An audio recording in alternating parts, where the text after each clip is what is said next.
안녕하세요. 배지은입니다. 반갑습니다. 지금부터 2026학년도 희소고시학원 티처스 설명회를 시작하도록 하겠습니다. 반갑습니다. 이번 합격 설명회에서는 일단은 저에 대해서 이제 모르시는 분들도 아마 계실 거라고 생각하기 때문에 저 배지은에 대해서 강사 소개를 좀 하고요. 그 다음에 우리 공립유치원 교사는 어떤 위치에 있고 어떤 역할을 하고 있는가에 대해서 설명을 좀 해드리고요. 우리 2026학년도에 선생님들이 합격을 하기 위해서는 어떤 공부를 해야 되는가, 어떻게 준비를 해야 되는가에 대해서 설명을 해드리도록 하겠습니다. 특히 이번 2025학년도 시험에서, 그러니까 작년 시험에서는 좀 다른 문제 경향이 많이 나타났거든요. 그래서 그런 다른 문제 경향을 어떻게 선생님들이 전략을 짜서 이제 공부를 해야 되는지에 대해서도 좀 설명을 드리고요. 그다음 마지막으로 다르게 바뀐 경향과 관련하여서 연간 커리큘럼에 대해서 좀 더 자세하게 그렇게 설명을 해드리도록 하겠습니다. 자, 그러면은 일단은 저에 대해 소개를 좀 해드릴게요. 선생님들의 동반자가 사실은 여러분 많이 계실 거라고 생각합니다. 하지만 임용시험에 있어서는 제가 든든한 그런 동반자가 될 수 있을 것 같거든요. 다수의 합격생들이 배지훈을 추천하는 이유는 일단 첫 번째는 10여 년의 유아 임용 강의 경력과 높은 단기 합격률 이렇게 써져 있네요. 제가 강의를 시작한 거는 한 10년 정도 된 것 같습니다. 그래서 그동안에 여러 가지 그 임용시험의 문제 경향들의 변화 과정에 대해서 너무 잘 알고 있고요. 그런 여러 가지 이제 강의의 어떤 노하우, 그다음에 그런 경력들을 살려서 선생님들의 진정한 그런 동반자가 될 수가 있을 것 같습니다. 그다음에 특히나 저는 가장 여러 선생님들이 저를 평가할 때 매우 쉽고 자세하게 가르쳐주는 강사다 이렇게 이야기를 하고 있어요. 그렇기 때문에 높은 단기 합격률을 보여주고 있습니다. 이번에서도 대학 1학년생도 합격시킬 수 있을 정도의 체계적이면서도 쉽고 자세한 강의라고 저는 항상 생각하고 있습니다. 갓 대학 졸업한 선생님들이 아니셔서 예전에 대학 때 공부했었던 게 좀 어렴풋하게 남아있다라는 선생님도 있으실 것 같거든요. 그래서 그런 선생님들을 위해서 정말 하나도 모른다, 정말 모른다, 아무것도 모른다 라는 거를 기본 베이스로 깔고 저는 강의를 하고 설명을 해드리기 때문에 제 큰 장점은 일단 쉽고 자세한 강의다 라고 이야기 드릴 수 있을 것 같아요. 그 다음에 세 번째로는 학습 시간을 절약하고 효율을 극대화할 수 있는 수준 높은 기출 분석 노하우와 핵심 요약 자료 이렇게 써드렸는데요. 강의 자체가 쉽고 자세하면 선생님들께서 복습의 시간을 많이 줄일 수가 있겠죠. 이제 강의를 들으면서 거의 대부분의 거를 다 이해를 한다면 복습 시간은 매우 짧을 거예요. 근데 강의를 들으면서 이거 무슨 말이지? 라고 해서 선생님들이 따로 개인 공부 시간이 많아진다면 학습 시간은 더 늘어날 겁니다. 그 다음에 최신 출제 경향을 반영하여서 이론 강의서부터 시작을 하게 되고요. 그 다음에 또 하나는 제가 성격이 약간 겉으로는 그렇게 보이지 않습니다만 좀 세심한 편이에요. 한 분 한 분 세심하게 잘 보고 선생님들의 어떤 요구 같은 것들도 잘 들으면서 강의하는 편이거든요. 물론 이제 여러분이 많기 때문에 모든 선생님들의 어떤 요구를 다 들어드릴 수는 없어요. 하지만은 이런 것들이 선생님들의 합격에 도움이 되겠다라는 거는 제가 바로 캐치해서 반영하고 있는 편입니다. 또 저의 큰 장점은 강의가 재미있다라고 얘기를 하시거든요. 저랑 좀 유머 코드가 맞는 선생님들은 너무 재밌다, 유머 코드가 좀 안 맞는 선생님들은 좀 아재 개그를 한다 이렇게 말씀을 많이 하시거든요. 그래서 최대한 좀 재미있게 강의를 하려고 말도 안 되는 그런 농담을 좀 할 때가 있는데 다 이제 선생님들 좀 지루해 하실 것 같은 그런 타이밍에 농담을 조금 이제 하는 편이니까 이해해 주시기 바라고요. 그렇기 때문에 재미있다라는 선생님도 계시고요. 그다음에 실제적으로 공부 안에서 재미다라는 거는 정말 잘 이해가 돼서 이런 내가 잘 모르는 이런 이론이 있었구나 라는 거를 탁 알았을 때 그때 진정한 재미가 느껴지는 거거든요. 그래서 우리 선생님들은 저의 이런 자세한 강의를 들으시고 공부라는 게 이렇게 재밌었구나, 내가 잘 몰랐네 라고 생각을 하시는 선생님들이 많다고 하시더라고요. 그래서 그러한 어떤 재미있는 강의를 하는 것이 저의 큰 장점이다라고 생각을 합니다. 다섯 번째는 실전과 가장 유사한 모의고사와 높은 적중률이라고 했는데요. 저는 항상 매년 높은 적중률을 기록하고 있고요. 그다음에 저의 이제 강의 가장 기본적인 게 아테나거든요. 선생님들, 아테나 유아교육 과정입니다. 유아교육과정이라는 책으로 제가 강의를 하는데요. 이게 이제 1월에서부터 5월까지의 강의 교재거든요. 근데 이 강의 교재가 또 얇은 책인데도 불구하고 매년 이 안에서 다 출제가 되어집니다. 선생님들. 그거는 제가 그냥 운이 좋아서 그런 것이 아니라 제가 임용시험에 대해서 너무나 잘 파악하고 임용시험의 출제자들은 이런 부분에 있어서 주목을 하고 이런 부분을 문제에 내실 거다라는 것이 딱 적중했기 때문에 아테나 유아교육과정이 책은 얇습니다만 거의 대부분의 모든 내용들이 좀 들어가게 된 것 같습니다. 내년 같은 경우는 제가 강론하고 강론에 1이 있고 2가 있습니다. 선생님들. 그런데 강론 1과 2에서 약간의 어떤 부분만 제가 개정을 할 그런 예정이거든요. 선생님들. 하지만 총론은 개정 예정이 없습니다. 강론도 전면 개정이 아니라 약간 일부분만, 왜냐하면 시일이 좀 지나면서 생활기록부가 좀 바뀌었던가 아니면 감염병에 대한 내용들이 좀 바뀌었던가 하는 그런 내용들이 좀 있거든요. 그래서 그런 내용들만 조금 바꿔서 넣을 정도로 아테나 유아교육과정의 이 책 자체가 매우 완벽하다 이렇게 생각이 들고, 더 완벽하게 만들기 위해서 당연히 제가 노력을 해야 되겠죠. 그 다음에 6번째에서는 시험일까지 공부 의욕을 불태울 수 있는 계속된 동기부여와 따뜻한 격려 이렇게 적어드렸습니다. 저는 공부에 있어서는 가장 중요한 거는 동기부여라고 생각을 합니다. 왜냐하면 제가 여러 시간에 걸쳐서 선생님들을 좀 지도해 본 결과 동기부여가 잘 되면 미친 듯이 완전 괴력을 발휘해서 선생님들은 공부하실 수 있는 그런 분들이시거든요. 우리가 공부를 하면서 항상 성공만 할 수는 없어요. 어떨 때는 좀 좌절도 하게 되거든요. 그럴 때 제가 아주 따뜻한 그런 격려를 많이 해드려서 합격의 꼴까지 가실 수 있도록 도와드리고 있습니다.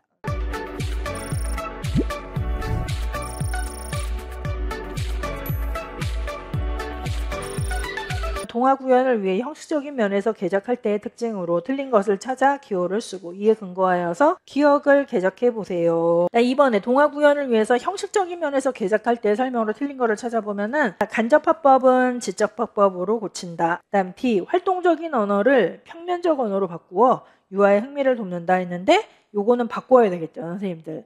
평면적 언어를 활동적인 언어로 바꾸어 유아의 흥미를 돋는다. 그다음에 틀린 거는 그러면 D라면 그 D를 관련하여서 기억을 한번 개적해 봐야 되겠다라고 한다면 활동적인 말로 바꾼다라고 할 때 가장 좋은 방법은 사실은 의성어 의태어를 넣는 거거든요, 선생님들.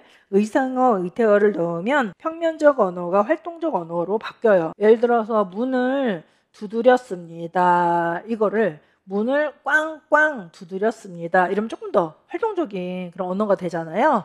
그 다음에 맛있는 떡이 있었습니다. 이거보다는 김이 모락모락 나는 맛있는 떡이 있었습니다. 뭐 이렇게 하면은 훨씬 더 활동적이 된단 말이에요. 그래서 대화체를 일단은 좀 바꾸시고요. 의성을 바꾸시는 선생님도 계실 것 같아요.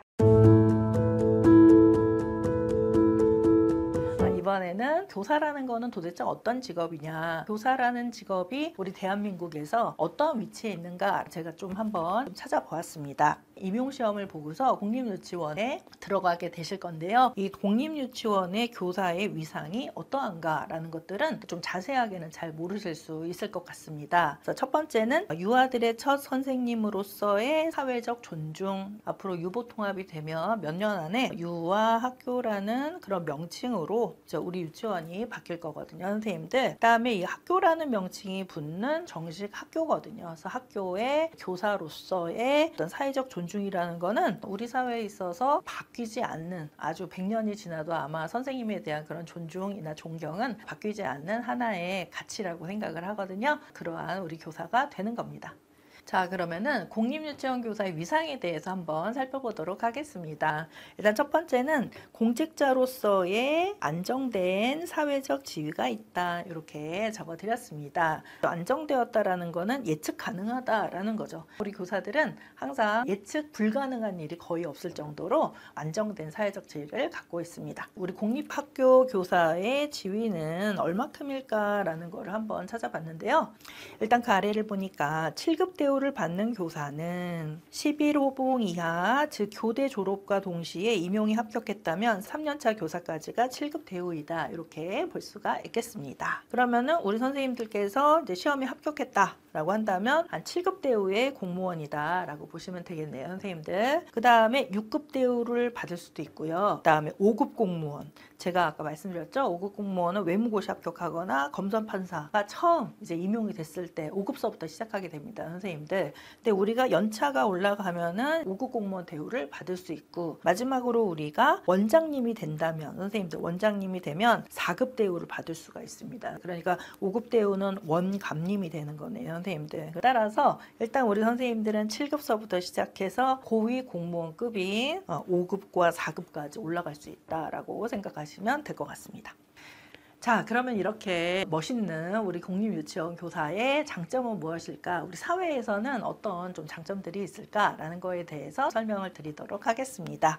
아까도 좀 설명드렸지만 안정적이다라는 거, 그 다음에 혜택도 많다라는 것입니다. 공립교사의 장점 두 번째에서는요, 워라밸과 전문성 성장, 이렇게 볼 수가 있겠습니다. 2번부터 보니까 자기 개발과 휴식을 취할 수 있는 충분한 방학 기간. 요즘에는 방학이 꽤 긴 것 같아요, 선생님들. 여름방학, 그 다음에 특히나 겨울방학이 봄방학이 없어져서 한 번에 매우 길게 쉴 수가 있거든요. 교사는 거의 한 3개월에서 4개월 정도의 긴 방학 기간이 있기 때문에 그동안 당연히 휴식도 취할 수 있고, 그래서 내가 배우고 싶은 것, 내가 하고 싶은 거를 마음껏 할 수 있는 그런 직업이다. 또한 다양한 연수의 기회가 많아요, 선생님들. 그래서 그때그때 사회가 바뀌면 그때그때 바뀌는 사회에 맞춰서 선생님들을 다 가르쳐 주시거든요. 이런 연수도 다 당연히 이제 무료로 제공이 되는 거죠. 직무 교육을 통한 지속적인 전문성 향상을 할 수가 있습니다. 또한 교사다라고 한다면 평생 존경받으며 성장할 수 있는 직업이다, 이렇게 볼 수가 있겠습니다. 그래서 참 좋은 직업이라고 생각을 해요. 지금 앞에서는 뭐 좋다, 성장한다, 방학도 좋고 자기 개발도 할 수 있다 라고 했는데, 사실은 선생님들이 내가 유치원 교사가 되고 싶다, 혹은 공립유치원 교사가 되고 싶다라고 생각할 때 가장 크게 생각하는 거는 뭐니 해도 유아들과 함께하는 행복과 보람이 너무나 크기 때문에 정말 때가 묻지 않은 너무나 아름다운 예쁜 유아들하고 평생 같이 있고 싶다라는 그런 생각으로 아마 유치원 교사를 지원하셨을 거라고 생각을 합니다. 그다음에 우리 합격한 선생님들 카톡 그 프로필 같은 거 보면은 꼭 이제 아이들이 쓴 편지, 누구누구 선생님 사랑해요, 뭐 이거를 사진 찍어서 카톡 프로필에 다 올리시고 하시더라고요. 그만큼 그런 아주 삐뚤삐뚤하게 쓴 그런 편지가 우리들한테 너무나 큰 행복과 보람이 되는 것 같습니다. 다음으로 유치원 교사의 직업적 전망에 대해서도 한번 찾아봤습니다. 일단 첫 번째는 요즘에 AI 시대다라고 해서 AI 시대에서는 이제 앞으로의 직업들이 없어질 직업들이 많다, 이렇게 얘기들을 하는 것 같아요. 하지만 우리 유치원 선생님들은 어떨까요, 선생님들? AI 시대에 살아남을 직업에서 첫 번째가 유치원 교사입니다. 그래서 유치원 교사는 AI가 로봇이 대체할 수가 없다, 이렇게 얘기를 하는 거죠. 왜냐하면 아이들하고 정서적 교감도 해야 되죠. 공감도 해야 되죠. 그 다음에 아이들이 너무나 달라요. 어떤 패턴이 없어요, 아이들한테는. AI는 패턴이 있는 것에 되게 강력하다라고 얘기를 하거든요. 근데 이제 우리 아이들은 다양한 유아들이 너무나 다르기 때문에 패턴이 없죠. 그런 다양한 유아들에게 맞는 사회적 기술과 행동 지도를 위한 문제 해결력이 필요하다, 이렇게 얘기를 하는 것입니다. 그 다음에 우리는 창의성과 예술적 활동을 또 지도하는 경우들이 많아요. 그죠? 우리 전 선생님들은. 하지만 AI는 이런 부분에서 조금 약하다라고 하기 때문에 우리 유전 선생님들은 절대 AI로 대체될 수 없을 것이다 라고 생각을 합니다. 또 유아들의 복잡한 비언어적 소통을 이해하는 것은 AI가 할 수 없기 때문에 우리 직업적 전망은 매우 밝다, 이렇게 볼 수가 있겠습니다. 다음에 요즘에 약간 출산율이 줄어들다가 올해 이번 분기에 출산율이 증가됐다라는 소식이 들려오고 있어요. 그래서 출산율이 좀 반등했다. 출산율이 반등하면은 제일 먼저 영향이 오는 게 우리 유치원이거든요, 선생님들. 그렇기 때문에 출산 증가와 유보 통합과 관련해서는 직업적 전망이라고 하기보다는 우리 모집 인원 전망이네요. 최근에 유아 임용시험 TO가 점점 좀 축소가 됐죠, 선생님들. 근데 작년에 비해서 올해 같은 경우는 모집 인원 증가가 좀 됐거든요. 근데 이렇게 출산율이 증가가 되면 당연히 모집 인원도 증가가 될 것이다. 모집 인원이 증가가 되면은 커트라인도 조금 낮아지고요. 더 많은 선생님들이 유치원 공립교사가 될 수가 있다라는 것입니다. 그 다음에 유보통합과 관련해서는 우리 공립 유치원 선생님들이 걱정하는 그런 내용들이 상당히 많습니다. 유보통합을 할 때 유아들한테 가장 적합하게 교육의 순수성을 침해되지 않는 범위에서 유보통합이 정확하게 잘 이루어져야 된다라고 생각을 합니다. 근데 최근에 이미 좀 유보통합이 된 것처럼 교육부 홈페이지에 보육과 관련된 내용들이 많고요. 그다음에 어린이집이 이미 다 교육 홈페이지에 들어와져 있더라고요. 그래서 유보통합의 열차는 우리가 아무리 막으려고 해도 일단은 출발을 한 것 같습니다. 그러면은 출발한 거를 막을 수는 없고 교육 측면에서 유아 교육 측면에서 유보통합을 잘 하게끔 우리가 감시하고 요구하는 게 매우 중요하다고 생각을 해요. 근데 일단은 이거는 뭐 개인적인 제 생각이에요. 제 생각으로 유보통합으로 인해서 공립교사 모집 인원이 좀 더 증가할 거다라고 예측이 됩니다. 제가 그렇게 생각한 이유는 수치를 좀 보셔야 되는데요. 선생님들 수치를 보시면은 2023년도 자료만 있더라고요. 어린이집 보육 아동수가 지금 현재 2023년 현재예요. 100만 명에 이른다 이렇게 얘기를 합니다.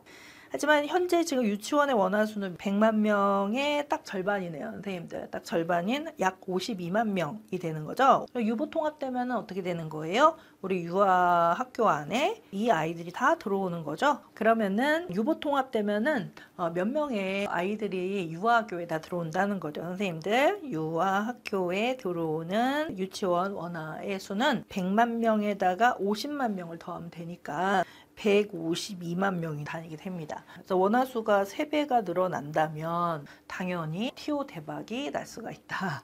이렇게 전망이 되는 거죠. 이런 것들이 다 뭐 우리 TO에 다 반영이 처음에는 되지 않더라도 앞으로 점점 TO의 전망은 매우 밝다. 그래서 올해서부터 혹은 내년서부터 2026학년도서부터 선생님들 일단 준비는 반드시 해 놓으셔야 된다. 그다음에 지금 현재 재수하시는 분들, 그죠? 그런 분들도 해봤더니 아유 올해 해봤더니 문제가 왜 이래 이러면서 아 너무 어려워 나 그만둘래 하지 마시고요. 아직 포기하지 마시고 열심히 더욱더 이럴 때 더욱 열심히 딱 준비를 해놓으면 TO 대박이 날 때 우리 선생님들한테는 큰 기회가 있습니다. 선생님들 그래서 포기하지 마시고 열심히 일단 갈고 닦은 게 많잖아요. 선생님들 조금만 더 하면 우리 합격하잖아요. 재수하는 선생님들도 포기하지 마시고 더 열심히 정진하시기 바랍니다. 제 생각이지만 유보통합으로 우리 공립교사 모집 인원은 반드시 증가할 거다. 우리 선생님들은 더 열심히 공부하고 빠르게 준비하면 준비할수록 좋은 거죠. 내후년부터 해야지 이렇게 하지 마시고요. 빠르게 준비하면 준비할수록 좋다. 왜냐하면은 빠르게 준비하면 점점 이제 늘어나는 TO에 맞춰서 내가 유치원 교사 시험이 합격할 가능성이 훨씬 높아지니까 빨리 공부하면 공부할수록 좋다. 이렇게 생각이 듭니다. 또한 여기를 좀 보시면요. 지금 현재 우리 유치원의 교원 1인당 원화수를 살펴볼 필요가 좀 있습니다. 지금 현재 교원 1인당 원화수가 9.4명으로 되어져 있어요. 경기 선생님은 뭔 9.4명이야 나는 지금 20명 지금 맡고 있는데 라고 생각하는 선생님도 계실 것 같은데요. 지방학교 같은 경우는 원화수가 뭐 5명인데도 있으니까요. 평균을 내면 약 9.4명이 교원 1인당 원화수다라고 얘기를 합니다. 하지만 유보통합이 되면요. 요거를 8명으로 낮추겠다. 이렇게 얘기를 하고 있습니다.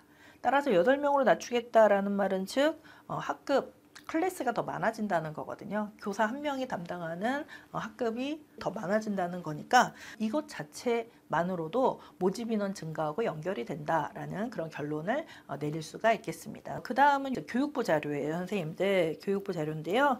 여기에서는 추가 교사 배치로 평균 비율을 감축하겠다 이렇게 얘기를 하고 있고요. 3, 5세만 봐서 1대 12인 거를 1대 8을 목표로 하겠다 이렇게 얘기를 합니다. 근데 여기에서 선생님들 보세요. 아까는 우리 1대 9.4명이었잖아요. 근데 여기는 1대 10이죠. 요거는 계산하는 방법에 있어서 조금 다릅니다. 그래서 어떤 거냐면 우리 아까 여기 9.4 같은 경우는 모든 선생님들 다 합한 거예요. 여기는 원감 선생님도 들어가고 원장 선생님도 들어가고 그러니까 반을 맞지 않은 교사 인원까지 다 한다면 1인당 9.4명이다 라는 걸 얘기를 하는 것이고요. 그 다음에 여기 현재 교육부 자료에서 1대 12 그래서 교사 한 명당 12명이다라고 하는 거는 반을 맡고 있는 담임 선생님만 기준으로 했을 때는 1대 10이다라는 거죠. 이거를 평균 1대 8로 목표로 하겠다라고 교육부에서 이야기를 하고 있기 때문에 지금 모집 인원은 당연히 100% 앞으로 점점점 늘어날 것이다. 이렇게 생각이 듭니다. 그다음에 또한 우리 요즘에 가장 좀 이슈가 되는 거는 교사나 아니면 공무원들이 월급이 너무 짜다 이렇게 얘기를 하시는데 그렇기 때문에 아주 유능한 공무원이나 아니면 교사들이 좀 그만두는 그런 사태가 많은 것 같아요. 나라에서도 그거를 다 캐치하고 있기 때문에 내년 이게 2025년이 되는 겁니다. 공무원 연봉 인상률이 3%다라고 얘기를 하고 있습니다. 그래서 매년 이런 식으로 많이 올려서 법에도 그렇게 명시가 되어져 있거든요. 그래서 교사의 보수는 다른 직업보다 우대되어야 된다라는 법이 있습니다. 선생님들 그렇게 우대할 수 있도록 지속적으로 아마 연봉도 올라가서 다른 대기업 다니는 사람 못지않게 연봉을 받으실 수 있을 거다라고 생각이 듭니다. 자, 그럼 이렇게 말씀을 쭉 드렸는데요. 결론은 선생님들 교사가 이렇게 좋은 직업이다. 이 시험은 한번 해볼 만하다라는 거를 계속 제가 말씀드리려고 앞에 이런 장점이나 위상이나 이런 것들을 말씀드렸습니다. 자, 그럼 이렇게 좋은 교사가 되기 위해서 어떤 준비를 해야 될까요? 맨 처음을 보면 임용시험 응시 필수 자격, 당연히 아실 것 같아요. 정교사 2급 자격증이 있어야 되고요. 또 한국사 능력 검정시험 심화 3급 이상의 인증 등급이 필요합니다. 한국사 능력 검정 시험은 어떤 선생님들은 한 번에 막 합격하시는 선생님들 계시거든요. 또 어떤 선생님들은 막 10월까지 막 합격을 못 해가지고 막 이러세요. 그래서 아직 내가 요거 준비 못했다 하는 선생님들은 지금 1월 달서부터 임용 공부가 시작될 텐데 요 12월 동안에 빨리 요거 따셔가지고 준비하시면 좋을 것 같습니다. 자, 그러면은 일단은 임용시험 안내에서 시험 일정 및 합격자 발표와 관련하여서 일정이 어떻게 되는가에 대해서 간단하게만 설명드릴게요. 시험 일정 및 합격자 발표는 올해 거를 기준으로 해서 좀 설명을 드릴게요. 선생님들. 근데 올해를 기준으로 하는데 매년 이런 식으로 흘러왔기 때문에 아마 내년에도 이렇게 임용시험을 볼 것이다. 이렇게 예상하시면 될 것 같습니다. 시험은 1차 시험과 2차 시험으로 나뉩니다. 그래서 1차 시험에서 합격한 선생님들이 2차 시험을 볼 수가 있어요. 그래서 1차 시험에서 모집 인원의 150%를 선발하게 되거든요. 예를 들어서 서울에서 모집 인원이 100명이 나왔다. 꿈의 숫자네요. 선생님들 100명이 나왔다라고 한다면 1차에서는 150명을 선발을 하는 거예요. 그러니까 150등 안에 드셔야 2차 볼 자격이 나오는 거죠. 그러면은 2차에서는 100명만 뽑는 거니까 1차에 150명 합격한 분들 중에서 50명은 탈락을 하는 거죠. 그러니까 3분의 1은 2차에서 탈락을 합니다. 따라서 2차 시험도 매우 중요하다라고 볼 수가 있어요. 시험 과목은 논술과 교육과정으로 나뉘어요. 그래서 교육과정 A, 교육과정 B 이렇게 되어져 있습니다. 1교시, 2교시, 3교시로 나눠서 시험을 보는데요. 교직 논술은 1시간 동안, 그 다음에 교육과정 A는 70분 동안, 교육과정 B도 70분 동안 이렇게 시험을 보게 됩니다. 2차 시험을 볼까요? 2차 시험은 그 다음에 1월 8일, 1월 9일 이렇게 해서 2일 동안에 걸쳐서 2차 시험을 보게 됩니다. 근데 2차 시험 같은 경우는 지역별로 많이 좀 달라요, 선생님들. 그래서 기본적으로는 교수학습 과정안 작성과 교직 적성 심층 면접, 그 다음에 수업 실연으로 나뉘게 되는데요. 요즘에는 최근에는 지역교육청에 따라서 이 교수학습 과정안 작성이 좀 많이 없는 그런 지역이 있습니다. 어떤 지역은 있고 어떤 지역은 없어요. 그러니까 선생님들께서 나는 어떤 지역에 응시를 하겠다라는 거를 잘 생각하신다면, 이미 결정이 되셨다면 내 교육청, 내가 갈 교육청은 교수학습 과정안을 작성하는가 안 하는가, 심층 면접 시간은 얼마큼인가, 수업 실연은 어떤 식으로 되는가라는 것에 대해서 좀 찾아보시면 좋을 것 같습니다. 이렇게 해서 2차 시험까지 해서 합격한 선생님들이 3월서부터 바로 임용이 돼서 담임을 맡게 되시는 거예요, 선생님들. 그러니까 임용시험이라는 것 자체가 임용고시라는 말은 그냥 우리가 쓰는 거고요. 어려워서, 하도 어려워서 임용고시라는 말을 쓰고요. 원래의 정식 명칭은 임용시험입니다, 선생님들. 그래서 임용시험인데, 임용시험이라는 말 자체가 합격하면 바로 현장에서 담임을 맡게 된다라는 그런 시험이라는 거예요. 여러분이 지금까지 본 어떤 시험 중에서도 가장 중요한 시험이다라고 볼 수가 있겠습니다. 자, 그러면 최근 3년간 모집 인원 및 경쟁률 추이를 살펴보도록 하겠습니다. 간단하게 볼게요, 선생님들.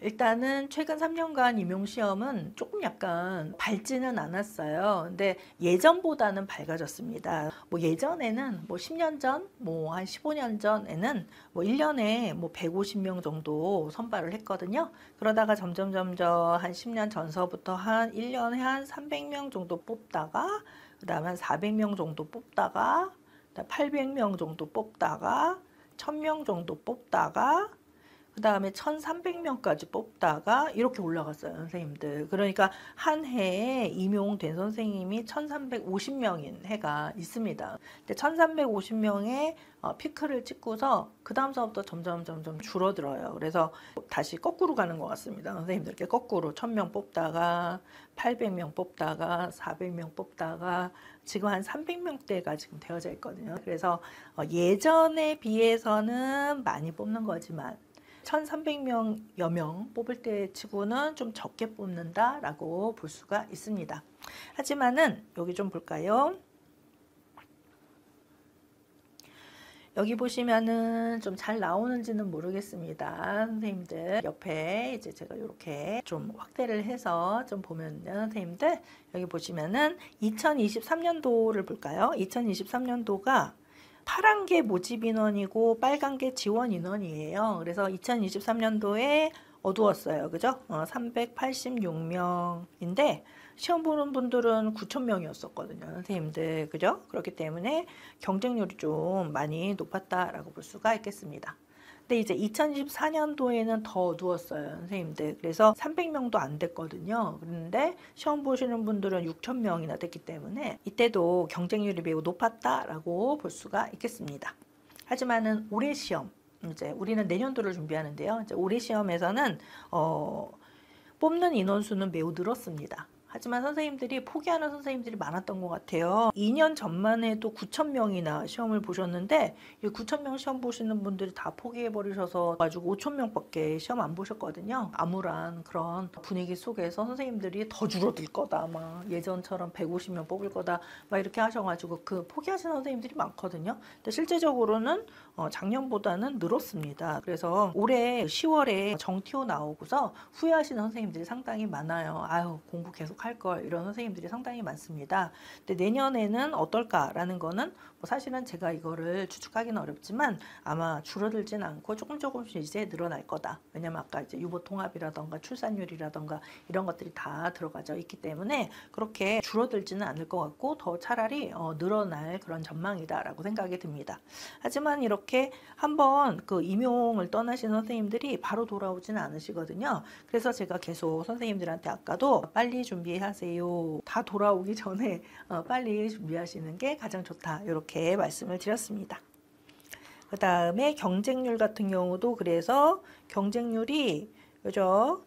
2년 전에는 선생님들 그죠? 23.63대 1이었고 그다음에 작년에는 23대 1이었었죠. 작년에는 모집 인원이 매우 적었기 때문에 23대 1 정도였었는데요. 올해는 어때요? 올해는 시험 보시는 분들이 너무 적었기 때문에 15대 1입니다. 그러니까 올해는 상당히 좀 행운의 해였다. 많이 이제 공부하시는 선생님들이 실망 그렇게 많이 안 하시고 열심히 하신 분들은 많이 합격한 그런 해였다라고 생각이 들고요. 내년에도 마찬가지로 많이 합격하실 것 같다. 이렇게 생각이 듭니다.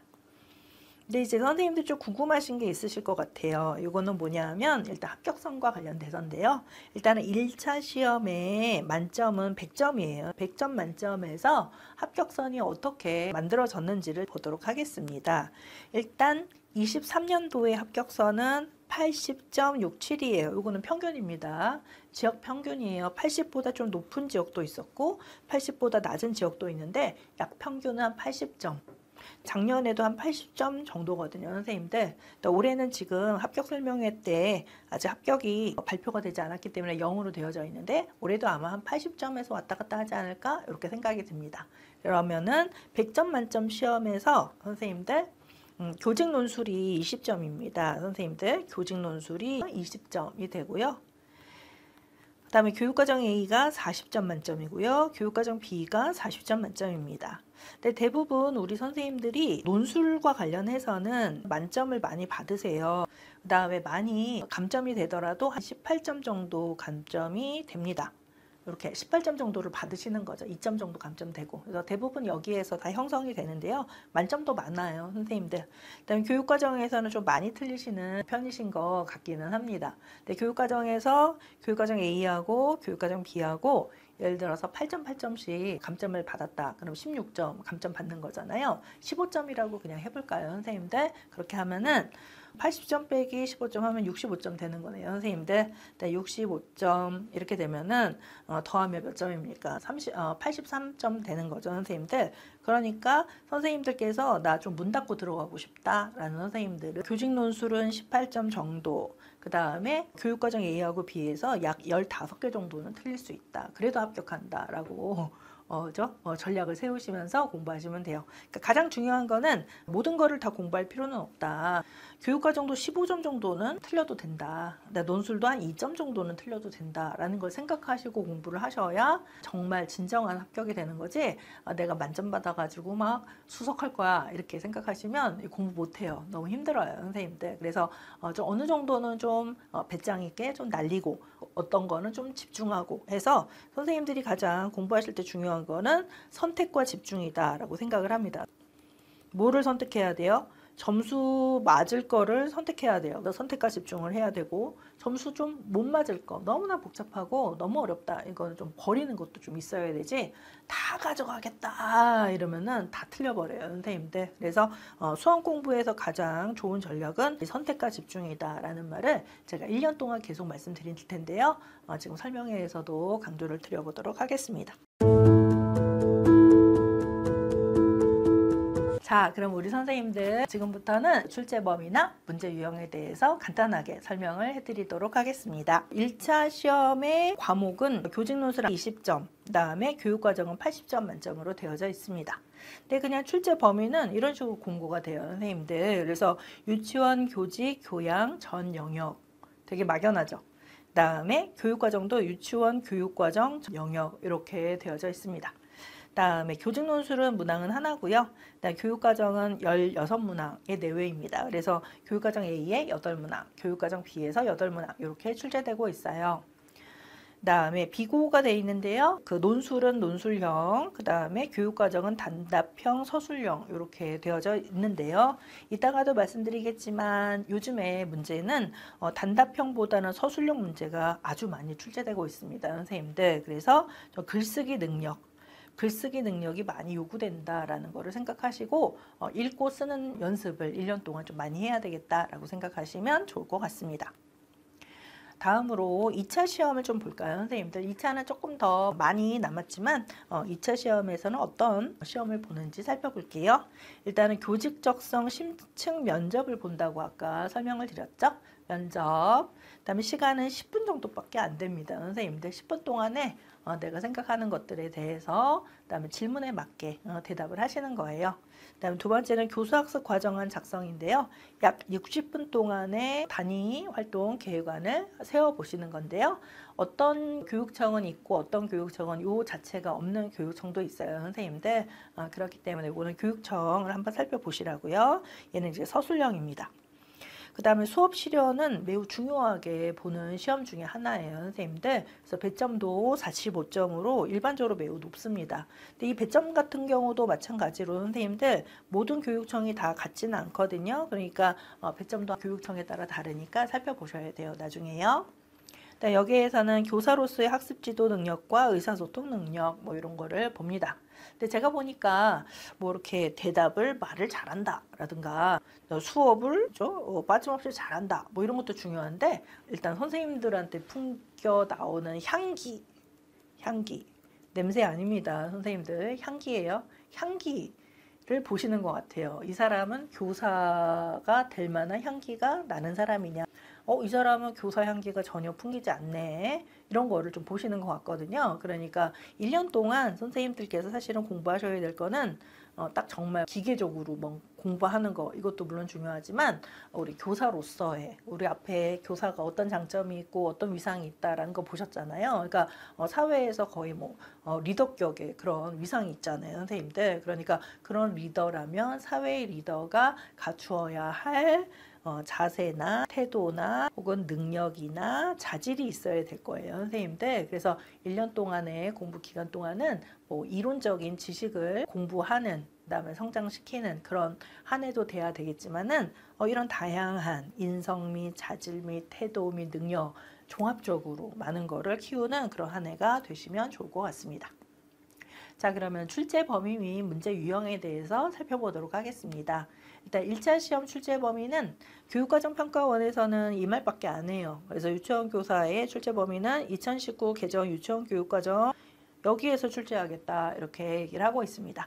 하지만 실제적으로 출제는 어디서 되느냐라고 한다면 당연히 요 교육과정 안에서도 출제가 되지만 이렇게 제가 밑에 이렇게 적어드린 우리가 대학 때 공부하셨던 이런 강론서에서 출제가 꼼꼼히 나온다라고 생각하시면 좋을 것 같습니다. 하지만 그 중에서 가장 기준이 돼야 될 거는 누리과정이에요, 선생님들. 이 누리과정이 교육과정이 되는 거니까요. 그래서 2019 개정 누리과정과 관련된 강론의 내용들이 시험에 나오는구나 라고 생각하시면 되겠습니다. 두 번째는 이렇게 강론과 관련된 내용. 얘네들이 강론에 제가 과목들을 쭉 적어 놓은 거거든요. 그래서 2번은 강론의 내용, 강론서. 그다음에 세 번째는요. 강론은 아니지만은 교육부에서 발간한 장학자료가 있습니다. 그래서 장학자료와 관련된 거. 이 장학자료는 당연히 선생님들 이렇게 개정교육과정하고 관련이 있겠죠. 그러니까 교육과정이랑 관련된 장학자료예요. 그 다음에 네 번째는 법령과 관련된 겁니다. 선생님들 법령. 여러 가지 우리 유치원과 관련된 법령들이 꽤 있어요. 선생님들 그 법령에서도 시험에 나오거든요. 그렇기 때문에 우리의 범위는 즉 어떻게 되는 거라고요, 선생님들? 첫 번째는 누리과정. 누리과정에 시험에 나온다. 그죠? 두 번째는 강론서. 세 번째는 장학자료. 네 번째는 법령에서 시험에 출제가 된다라는 것입니다. 그러면 이거를 어떻게 다 이제 공부를 다 어디에서 자료를 찾아서 어디에서 공부를 할까요? 라고 생각하는 선생님들이 계실 것 같아요. 근데 걱정하지 마시고요. 제가 1년 동안 다 가르쳐 드려요, 선생님들. 그래서 선생님들께서 별도로 자료를 모으실 필요도 없고 그다음에 책을 찾아보실 필요도 사실은 없어요. 책을 보시면 더 좋기는 하는데 나는 너무너무 시간이 없어가지고 그냥 강의만 듣고 강의에서 가르쳐 준 것만 열심히 공부해서 시험 볼 거야 라고 하시더라도 다 합격선까지 다 올라가시기 때문에 별도의 책은 읽지 않으셔도 상관이 없습니다. 그래서 얘네들을 제가 다 선생님들 강의에서 다뤄드릴 거예요. 자료도 다 드리고요. 강의에서 얘네들 다 다뤄드리니까 걱정하지 마시고 그냥 따라만 오시면 되겠습니다. 선생님들 그죠? 팔로미 그죠? 따라오시면 되는 거예요. 그러면 제가 다 꼼꼼하게 챙겨드릴 예정입니다. 저를 이제 처음에는 제가 강의를 할 때요. 처음서부터 많이 막 이거 다 드리고 막 이러지 않아요. 그러면은 질리셔가지고 포기하시는 분들도 많고 재미도 없거든요. 그래서 제가 1월서부터 8월까지 조금 나눠서 그다음에 연결 잘 시켜서 마지막에는 선생님들이 정말 멋있는 그죠? 예비교사가 될 수 있게끔 그렇게 1년 동안 싹 제가 만들어 드리거든요. 그러니까 저를 믿고 따라오시면 될 것 같습니다. 다음으로는 출제 범위 및 문제 유형에 대해서 좀 살펴볼 텐데요. 일단 첫 번째는 1차 시험 문제 유형을 좀 보도록 하겠습니다. 그래서 1차 시험에서는 교직 논술이 이렇게 나오는데요. 교직 논술에서는 이렇게 문제가 한 3개 정도 이렇게 출제가 되거든요. 그래서 범위는 대부분 이제 교사론과 관련된 거, 교사론, 그다음에 우리 부모 교육 공부하셨죠, 선생님들? 부모 교육과 관련된 것. 또 하나는 교육과정과 관련된 것. 이런 것들에서 이제 문제가 출제가 됩니다. 근데 이제 이론을 반드시 알아야지 문제를 풀 수 있다기보다는 제시문이 나오거든요. 제시문을 보시고 제시문에 숨겨져 있는 그 문제에 대한 답을 찾으셔서 글로 표현하시는 거예요, 선생님들. 글은 한 1200자 정도 쓴다라고 생각하시면 될 것 같습니다. 근데 제가 아까 설명드렸다시피 논술에서는 많이 감점되지 않으세요. 그래서 논술에서는 만점을 받으시거나 20점 만점 받으면 너무 기분 좋겠죠, 선생님들. 그 다음에 많이 감점이 돼도 한 2점 정도 감점된다라고 생각하시면 되겠습니다. 근데 저는 논술을 매우 중요하게 생각하는 강사예요, 선생님들. 그래서 우리의 목표는 교직 논술 만점입니다, 선생님들. 그래서 만점 왜 중요한지는 제가 수업 시간에 말씀드릴게요. 그다음에 우리 중요한 1차 교육과정 서답식 문제 유형에 대해서 우리 한번 살펴보도록 할까요? 여기에서는 1차 교육과정 서답식 문제 유형은요, 가장 쉬운 게 이 단답식 문제 유형이에요. 단답식은 뭐냐 하면 명칭을 그대로 쓰는 거죠, 선생님들. 명칭을 그대로 쓰는 것. 올해도 단답식 문제가 나왔습니다. 여기 지금 안 나왔는데 여기 2025학년도 문제예요, 선생님들. 유아가 경험한 교육과정의 유형은 무엇인가요? 라는 그런 문제가 출제되었고요. 정답은 뭐 잠재적 교육과정 이런 식으로 단답식으로 쓰는 거. 이거는 외워서 쓰는 거죠, 선생님들. 대부분 우리 시험에서는 선생님들 용어를 물어보는 경우가 많습니다. 그 다음에 관련하여서 사례를 물어보는 경우가 많고요. 또 관련하여서 정의를 물어보는 경우가 많습니다. 그래서 우리 선생님들 공부하실 때는 요 세 가지, 그죠? 트라이앵글, 암기 트라이앵글이라고 해야 될까요? 요 세 가지에 대해서 이해하시는 게 1년 동안 선생님들이 하실 일이다라고 볼 수가 있겠습니다. 다음으로 이제 서답식 문제 유형에서는 이렇게 찾아쓰기 문제 유형이 있어요. 우리 유치원 시험에서는 이 제시문에서 문제와 관련된 거를 찾아라 라는 그런 문제들이 꽤 출제가 되거든요. 그래서 여기서도 뭐 디귿이 선호하는 경향의 놀이 두 가지를 찾아 쓰세요, 이렇게 되어져 있습니다. 그래서 요 같은 경우는 찾아 써라 라는 그런 문제이기 때문에 객관식 문제랑 좀 비슷한 유형의 문제다라고 생각하시면 될 것 같습니다. 그래서 이 중에서 여기 보니까 디귿이 선호하는 장독립적인 유아가 선호하는, 그 다음에 놀이를 여기에서 이제 찾는 그런 문제거든요. 그래서 정답은 혼자 퍼즐 맞추기, 여기에서 찾는 거죠. 혼자 하는 블록놀이, 여기에서 이렇게 찾는 그런 문제가 출제되었습니다. 객관식 문제니까 사실 단답식보다도 더 쉬운 거예요, 그죠? 암기하지 않고 이해만 하더라도 쓰실 수가 있으니까요. 자, 다음 유형을 좀 살펴볼까요? 다음 유형은 정의나 특징을 쓰는 그런 문제가 출제가 됩니다. 그래서 정의 및 특징의 서술식 문제 유형이다. 위에서는 단답식인데요. 여기서부터는 이제 서술식이다라고 생각을 하시면 될 것 같습니다. 그다음에 제가 아까 위에서 뭐라고 설명을 드렸냐면, 일단 선생님들께서 용어를 공부를 하셔야 되고, 사례를 공부하셔야 되고, 그 다음에 정의를 공부하셔야 돼요, 이렇게 말씀을 드렸습니다. 그래서 맨 처음에 우리 아까 문제 나왔던 잠재적 교육과정과 관련해서는 걔는 용어를 사실 묻는 거였어요, 그죠? 그 다음에 찾아 써라 라는 거는 사례를 묻는 거였고요. 그 다음에 여기에서는 특징을 써라, 정의를 써라, 특징을 써라 라는 거는 정의를 물어보는 그런 문제인 것입니다. 그렇기 때문에 공부하실 때 요 용어하고 사례, 정의를 요 트라이앵글로 세트를 잘 맞추셔서 공부하시는 게 필요하고, 제가 이제 강의를 계속 진행하면서 무엇이 더 중요한가, 왜 여기서 용어가 중요한가, 왜 사례가 중요한가, 정의가 중요한가, 그걸 어떤 식으로 외우고 어떤 식으로 답안 작성을 할 것인가에 대해서 좀 자세하게 좀 설명드릴 그런 예정입니다. 여기에서는 어떤 식으로 문제가 나왔냐면요, 선생님들.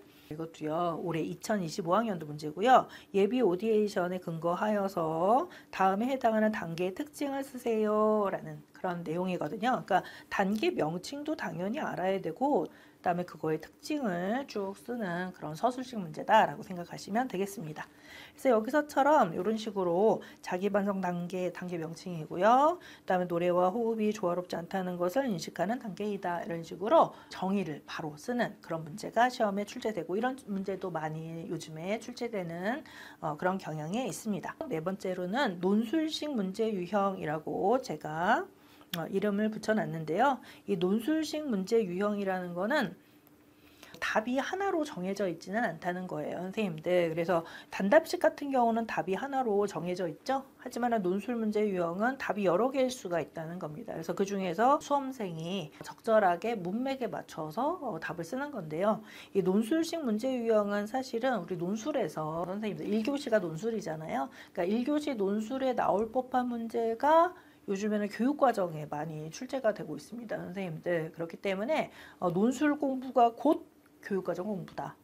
그러니까 논술은 뭡니까, 선생님들? 읽고 쓰기죠. 읽고 작성하는 거잖아요. 글을 길게 작성하는 거죠. 이것이 다 교육과정 점수하고 연결이 되기 때문에 일단은 우리 선생님들 1년 동안 공부하실 때 읽고 답안을 작성하는 연습을 좀 많이 하셔야 돼요. 아는 거하고 답안을 작성하는 거하고는 조금 다른 능력이 될 수 있거든요, 선생님들. 그래서 저는 일단 1월부터 논술 강의를 하고 있어요, 선생님들. 그래서 논술을 매우 중요하게 다룰 그런 예정이거든요. 그래서 논술과 답안 작성과 관련해서 1월서부터 강의를 열어서 선생님들 트레이닝을 시켜드릴 예정이거든요, 선생님들. 그렇기 때문에 제 강의를 들은 선생님들은 다른 건 모르지만 논술은 만점 받았더라. 다른 건 모르지만 답안 작성할 때 좀 자신감이 있었다.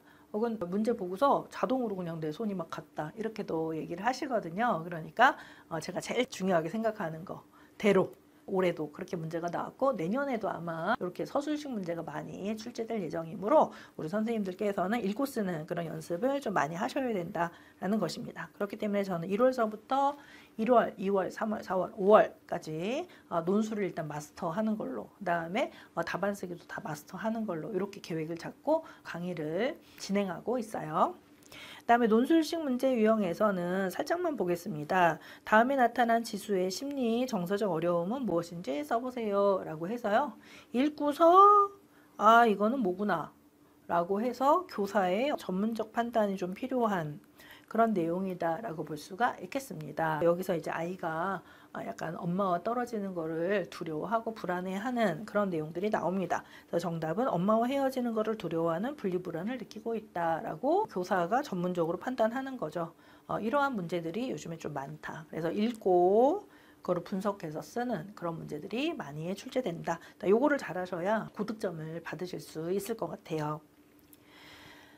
자, 그 다음 문제 유형은 창조적 문제 유형. 요거 마지막입니다, 선생님들. 창조적 문제 유형이다. 창조적 문제 유형은 우리가 만들어내는 거예요. 당신이 교사라면 이 정도는 만들어 봐야 되지 않겠습니까? 라는 문제거든요. 대부분 이러이러한 거를 기준으로 한 교사의 올바른 발문을 써봐라. 그다음에 이러이런 거를 기준으로 한 활동을 써봐라. 어떤 활동을 할 수 있는지 활동 예를 한번 써봐라. 라는 문제가 창조적 문제 유형이죠. 사실 이거는 수험생마다 다 다를 거예요. 어떤 발문을 쓰는지 어떤 활동 예를 쓰는지는 다 다르거든요. 하지만은 문제의 어떤 채점 기준은 문제 조건에 맞는 발문을 적절히 했느냐, 문제 조건에 맞는 활동의 예를 적절히 했는가라는 걸 기준으로 아마 채점을 하실 것 같습니다. 따라서 제가 아까 우리 계속적으로 그 트라이앵글을 써드리는데요. 용어, 하나는 용어, 그 다음에 사례, 그 다음에 정의에서 뭐가 또 중요하다는 거죠? 사례가 중요해요. 요즘 요거를 막 물어보잖아요, 선생님들. 그래서 사례도 매우 중요하다.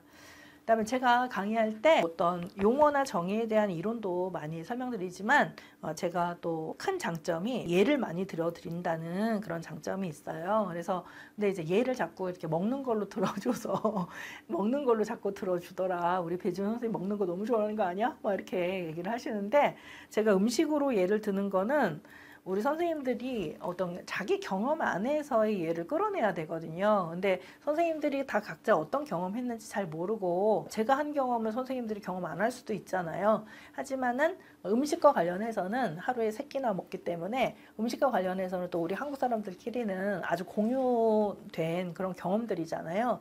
그래서 이제 음식과 관련된 예를 많이 들어드리는 거지 제가 먹는 걸 좋아해서 그런 거는 절대 아닙니다, 선생님들. 아시죠? 음식과 관련해서 들어드리면 선생님들도 재밌어 하시더라고요. 음식으로 모든 예를 다 들어드릴 수 있습니다, 선생님들. 그래서 이렇게 음식은 좀 제가 재밌으라고 드린 말씀이고요. 예를 좀 많이 이렇게 들어드리면 선생님들께 훨씬 이론이 잘 이해된다 이렇게 말씀들을 하시더라고요. 그래서 예를 좀 가능하면 시간에 맞게 좀 가능하면 좀 많이 예를 들어드려서 이해를 좀 높이려고 노력을 좀 많이 하고 있습니다. 문제는 그냥 스킵하겠습니다, 선생님들. 자, 그러면은 이번에는 위에서는 우리 대부분 문제 유형이 어떠하냐라는 거에 대해서 살펴봤습니다. 복습하면은 뭐예요, 선생님들? 그죠? 복습하면 벌써 복습이네요, 선생님들. 단답식이 나오고 단답식, 그다음에 두 번째는 찾아쓰기, 쓰기가 나오고요. 세 번째는 정의 쓰기. 그다음에 네 번째는 약간 요즘에 논술식 문제 많이 나옵니다. 이렇게 말씀드렸어요. 그다음에 다섯 번째는 창조하는 문제가 나온다. 이렇게 문제 유형, 일반적인 문제 유형에 대해서 좀 설명드렸습니다. 이번에는 어떤 걸 설명드릴 예정이냐면요. 올해 2025학년도, 2024학년도나 2025학년도가 최신 시험이잖아요. 2024학년도하고 2025학년도를 봤을 때 우리 출제 경향이 어떻게 바뀌었는지 분석을 좀 해야 되겠죠, 선생님들. 이 출제 경향에 맞게 공부를 해야 되잖아요. 출제 경향하고 전혀 상관없이 막 내가 좋아하는 공부를 막 한다. 그러면 큰일 나는 거잖아요. 점수하고 연결이 안 되죠. 점수하고 연결시키기 위해서는 반드시 출제 경향을 잘 분석하고서 점수와 연결되는 공부를 하셔야 될 겁니다.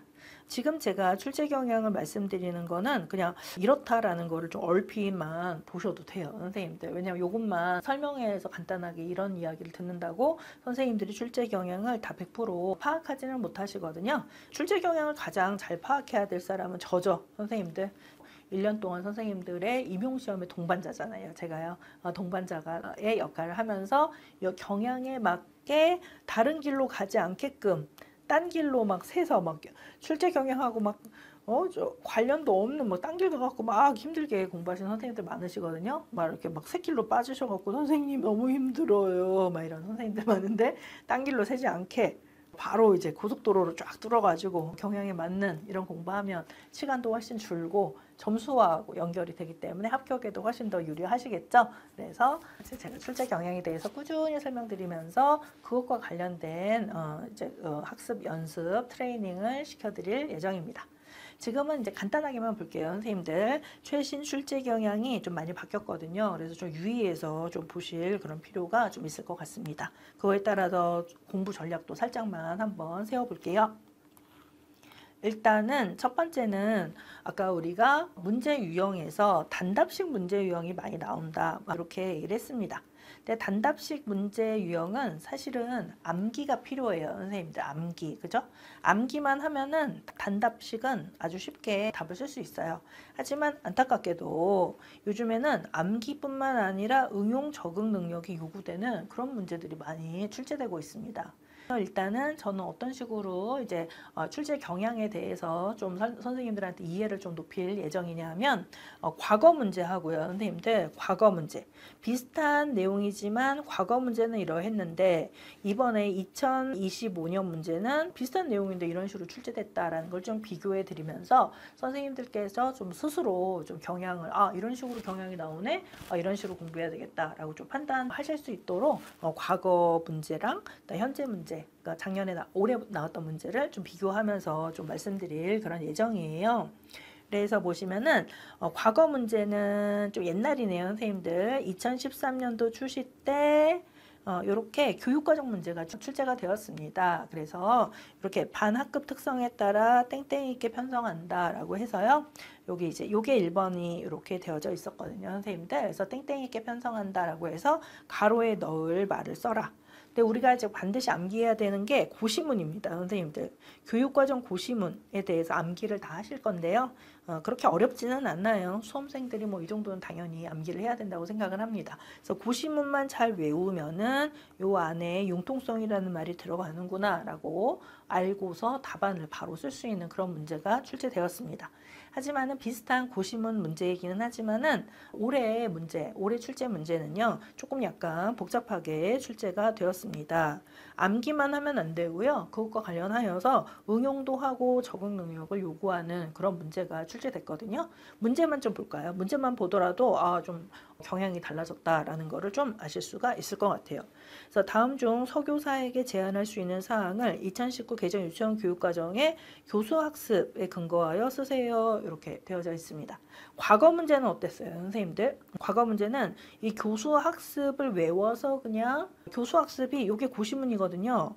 고시문을 외워가지고 그 고시문에 들어갈 말을 단답식으로 쓰는 그런 식으로 나왔지만 요번엔 어때요? 교수학습 외우는 거는 너무나 당연하고 이 교수학습을 잘 이해를 해서 이 고민하고 있는 이 서교사한테 어떤 거를 제안하면 좋겠느냐.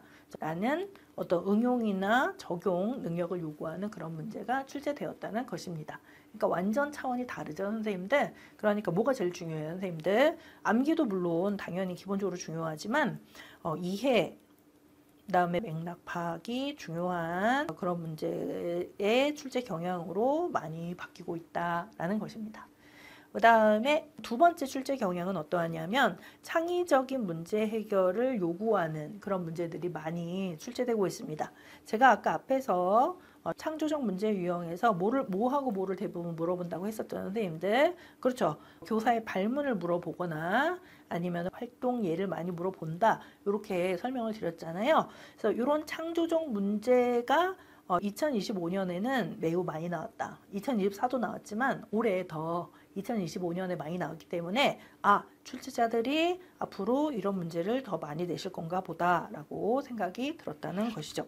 과거 문제하고 한번 비교해서 한번 볼까요, 선생님들? 과거 문제는 어떤 식으로 출제가 됐냐면요.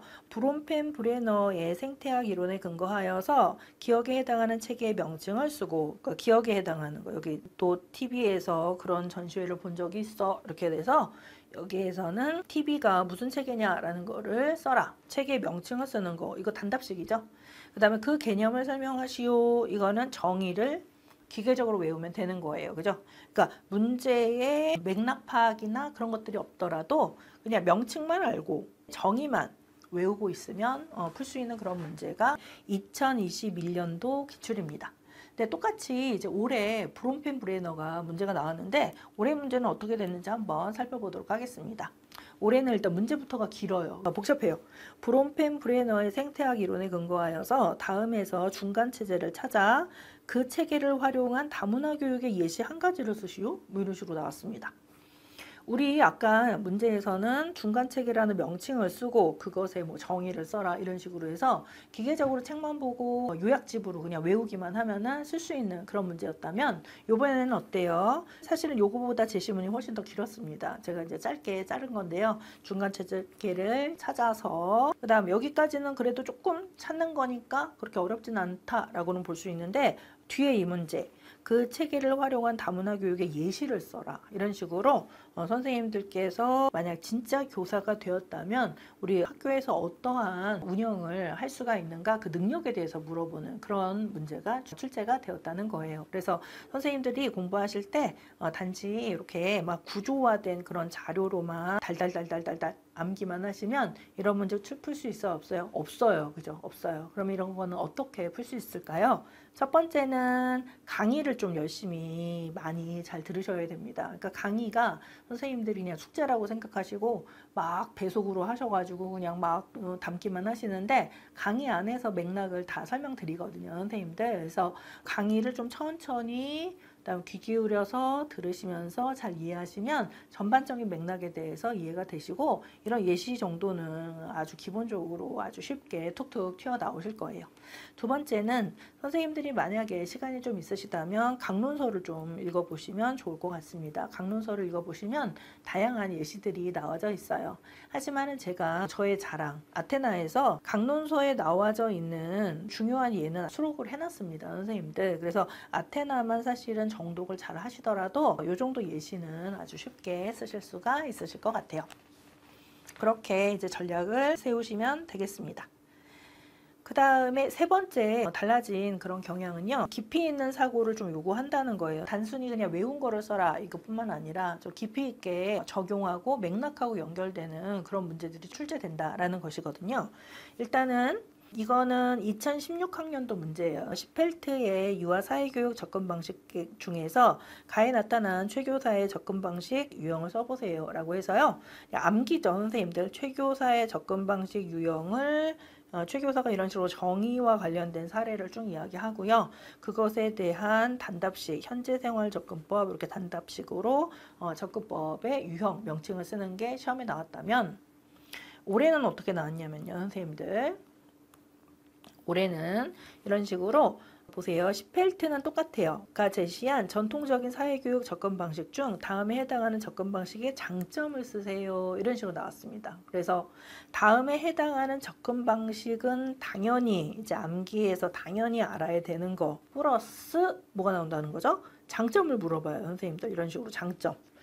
요즘에는 장점 물어보는 문제가 많습니다. 장점 써라, 다른 점 써라, 차이점 써라, 무엇을 위해서 했냐, 목표를 써, 뭐 이런 식으로 나오거든요, 선생님들. 그래서 단순한 사고가 아니라 약간 깊이 있는 사고를 요구하신다라는 거예요. 그다음에 장점 한 가지를 써라라는 것이 문제에 나왔고요.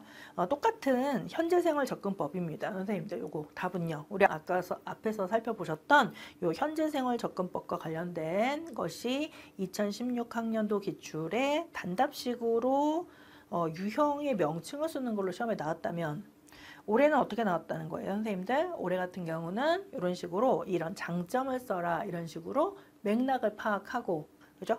읽어야 돼요. 그죠? 읽어서 맥락을 파악해서 약간 논술에서 쓰는 것처럼 그런 식으로 쓰셔야 된다는 것입니다, 선생님들. 그래서 그냥 외우고 그다음에 구조화시키고 이것만 해서는 이런 문제는 접근이 완전 불가능하다 이렇게 생각이 들어요. 그럼 이런 문제는 또 어떻게 대비를 할 수가 있을까요? 이것도 마찬가지로 강의를 열심히 들으셨으면 좋겠다라고 생각이 들어요. 그래서 너무 배속으로 빨리 듣지 마시고요. 강의를 좀 천천히 들으시면 좋을 것 같습니다.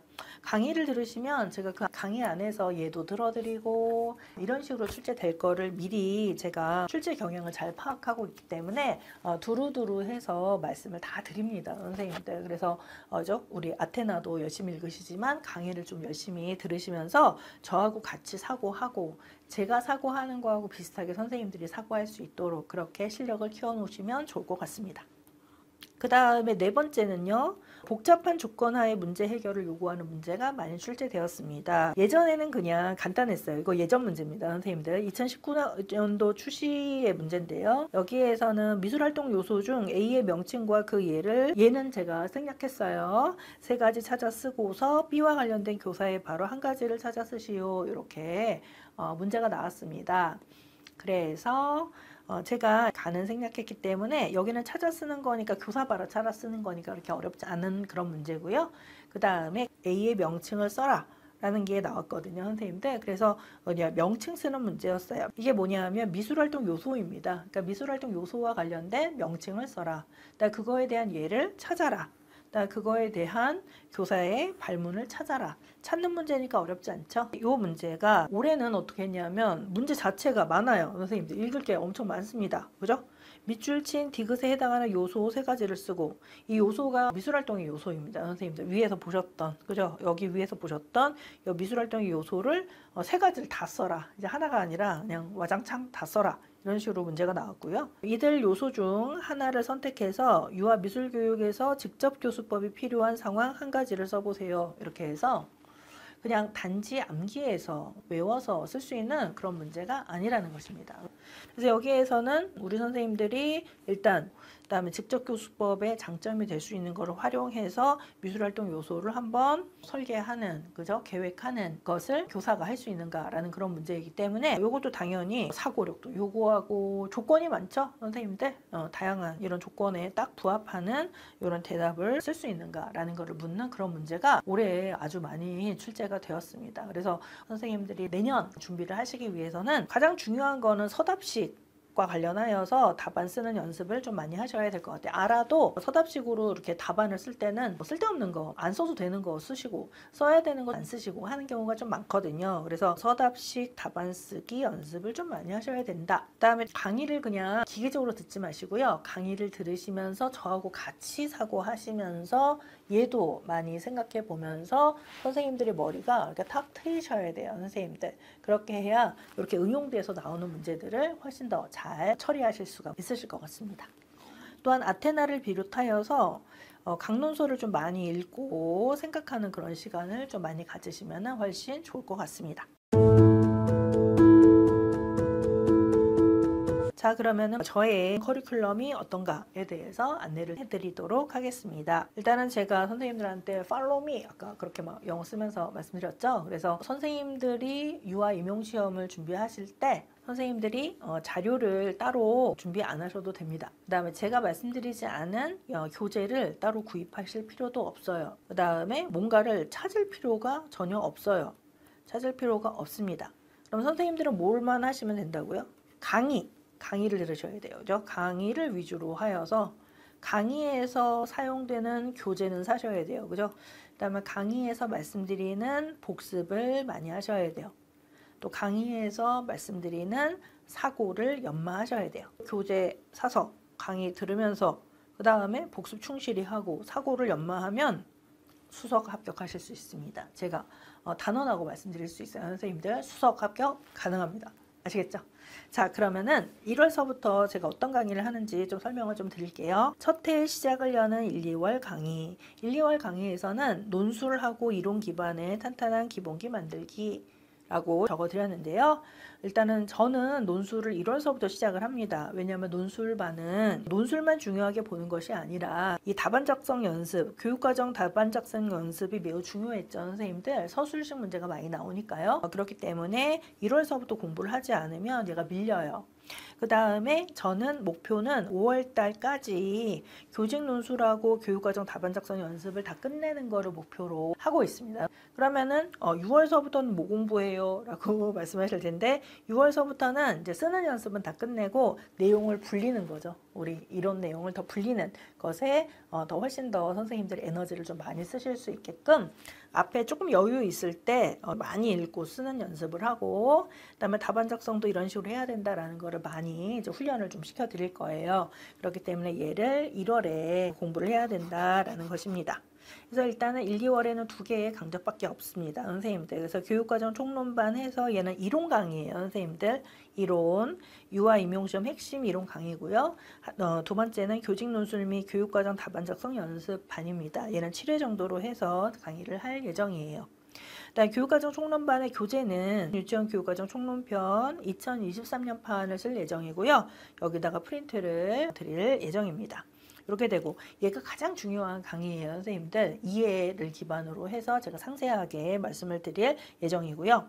이거는 올해는 목요일날 강의를 하기로 했어요. 선생님들 그래서 제가 토요일날 계속 강의하니까 또 주말에는 못 오시는 분들도 꽤 계시거든요. 그래서 올해는 또 주말에 좀 못 오셨던 선생님들도 평일에는 좀 오실 수가 있으니까 그런 식으로 평일에도 했다가 주말에도 했다가 이렇게 좀 바꿔봐야 되겠다 해서 올해는 일단은 목요일날 종이를 메인으로 해서 강의를 할 예정입니다. 그 다음에 교직 논술 및 교육과정 작성은 사실은 얘는 직강으로 하더라도 한 3시간에서 4시간 강의예요. 그런데 이 교육과정 총론반 강의는 직강으로 했을 때 한 8시간 강의입니다. 선생님들 식사까지 하시고 하면 한 8시간 강의거든요. 그래서 이게 메인 강의가 되고 얘가 서브 강의가 되기 때문에 그래서 제가 작년서부터는 인강 전용으로 강의를 하고 있습니다. 그래서 인강 전용에서는 태블릿 PC 강의로 집중도도 높이고 상세한 설명을 해드릴 예정인데요. 지금 설명에는 태블릿 PC로만 하지는 않고 태블릿 PC를 사용은 합니다만 제 얼굴도 이렇게 선생님들 보고 계시잖아요. 요거는 이제 저희 학원에 요 스튜디오 시스템이 이렇게 잘 갖춰져 있어서 제가 스튜디오 안에서 조명도 막 받고 이렇게 강의를 하는 거거든요. 근데 이렇게 제가 설명회를 한번 해보고 이런 식으로 설명회처럼 제 얼굴도 좀 나오고 그 다음에 이렇게 태블릿 PC도 옆에 이렇게 필기도 좀 할 수 있는 그런 식의 강의를 좀 할 수 있겠다. 혹은 그것이 좀 더 선생님들이 강의를 들으실 때 더 좋겠다라고 생각이 되면 설명회 한번 해보고 제가 태블릿 PC 강의뿐만 아니라 제 얼굴도 이제 보여드리는 그런 강의로 한번 만들어 보는 것도 생각을 한번 해보도록 하겠습니다. 하지만 이렇게 하려면 공정이 되게 많거든요. 그러니까 강의하고서 후공정이 좀 많이 들어갈 것 같아서 빨리빨리 강의가 업로드 되기가 좀 힘들 것 같아요. 그래서 일단은 태블릿 PC 강의로 작년처럼요. 태블릿 PC 강의로 강의를 할 예정입니다. 그다음에 작년 강의하고 조금 달라지는 거는 뭐냐면요. 작년에는 그래도 제가 많은 분은 아니었지만 몇 분에 한해서 첨삭을 해드렸거든요. 근데 올해는 별도 첨삭은 없습니다. 선생님들. 그래서 작년 강의 같은 경우는 논술 강의가 첨삭한 내용을 제가 이렇게 스캔을 떠가지고 첨삭한 이유에 대해서 좀 설명을 드렸죠. 그래서 첨삭은 이거를 왜 잘못됐느냐 이런 식으로 쓰면 안 된다 이런 식으로 제가 말씀을 드렸는데 서술이 너무나 지금 논술이나 서술이 너무나 중요해진 이 시국에 그죠? 이런 전략을 세워야 될 때 이렇게 선생님들 틀린 답안을 보면서 고치는 게 의미가 있을까? 라는 생각이 들어서 일단 별도 첨삭은 없고 제가 이론 위주로 해서 논술도 이론 위주로 해서 이런 식으로 써야 된다. 이렇게 쓰세요. 그래서 완전 그냥 직접적으로 직접 강의식으로 해서 선생님들이 더 이상 다른 거 생각할 수 없게 이렇게만 하세요. 이렇게 해서 딱 명확하게 제가 가이드라인을 딱 제시하고 선생님들이 연습하실 수 있도록 그렇게 해서 공부 시간은 줄이면서 점수하고 연결되는 효과는 더 늘릴 수 있게끔 그렇게 한번 올해는 커리큘럼을 좀 바꿔보도록 하겠습니다.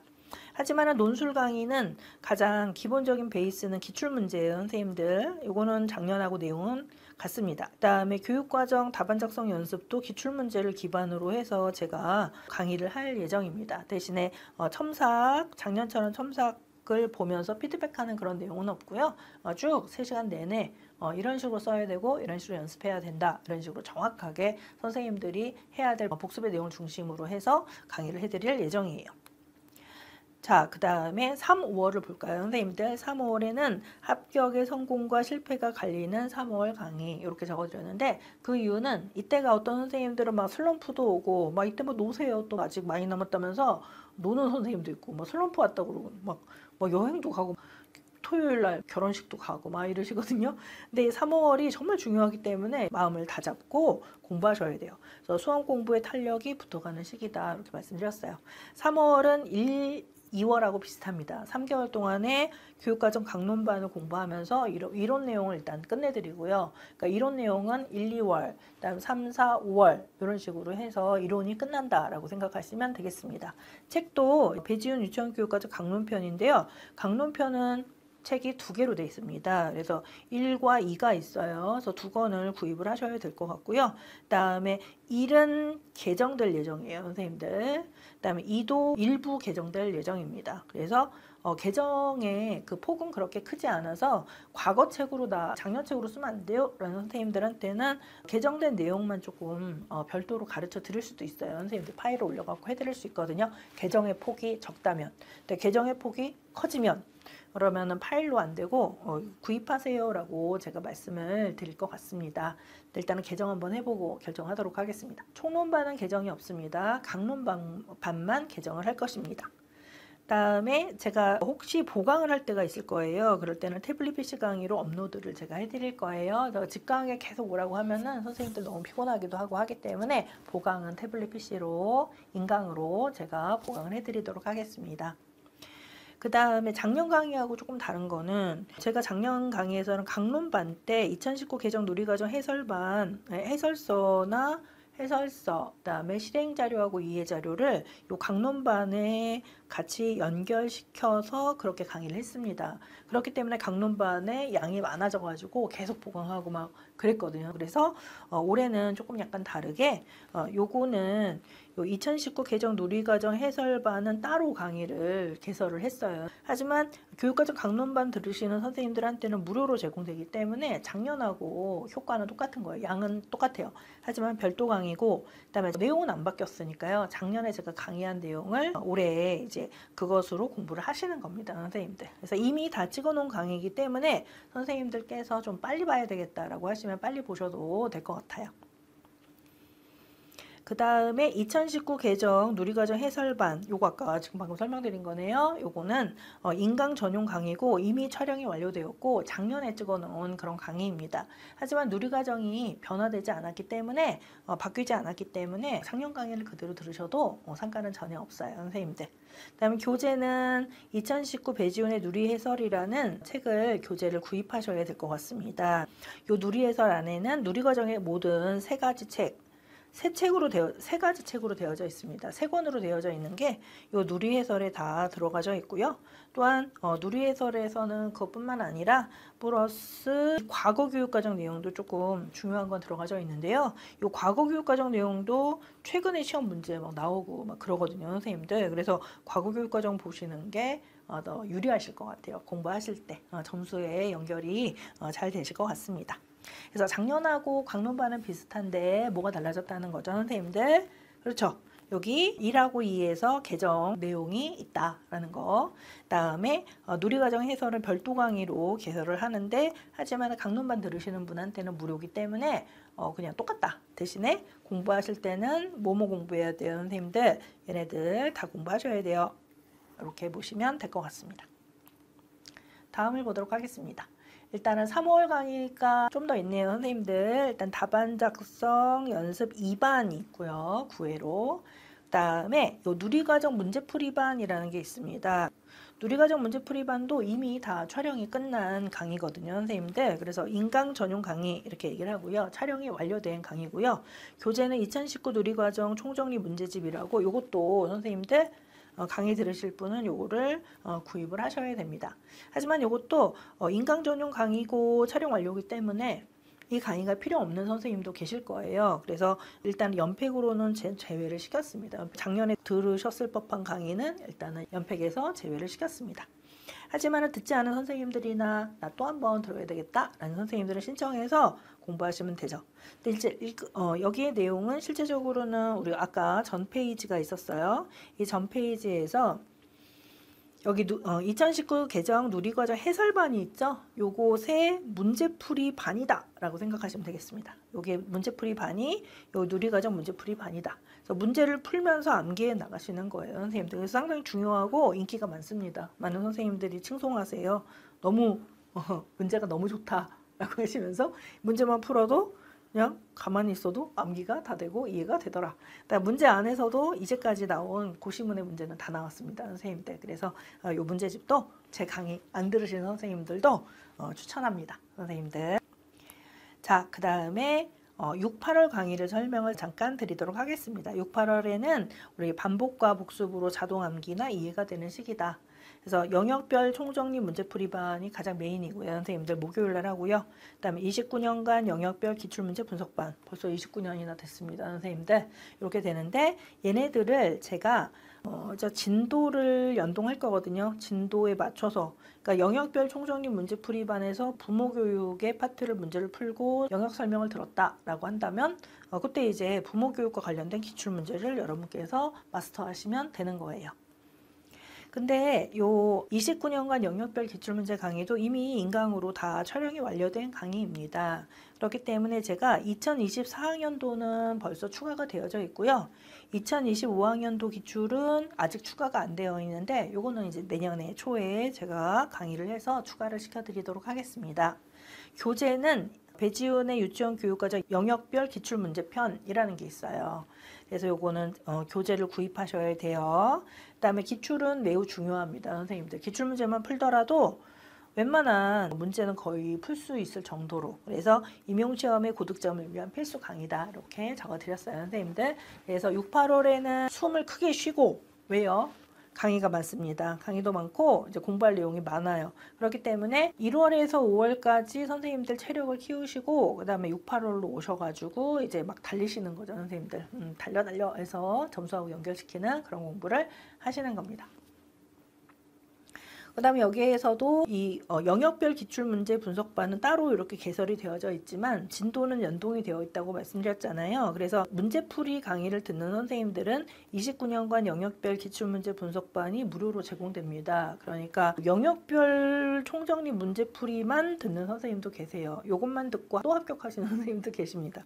그러니까 한 번 합격하고 나 지역 바꿔야지 라고 하면서 지역 바꿀 때 영역별 총정리 문제풀이만 듣고서, 왜냐면 여기에서 기출문제 다 해드리니까 강의 하나만 들으면 다 공부할 수 있잖아요, 모든 거를요. 그래서 이제 지역 바꿔서 한 번 더 공부하신 합격생들 있죠. 그런 분들이 요 6, 8월 강의만 듣고 합격하는 선생님들이 또 굉장히 많으시거든요. 그래서 재수하는 선생님들이 나는 강의는 이제 안 들어 하는 선생님들도 요거는 이제 조금 전체적으로 들으시면서 강의 양이 많은데, 그죠?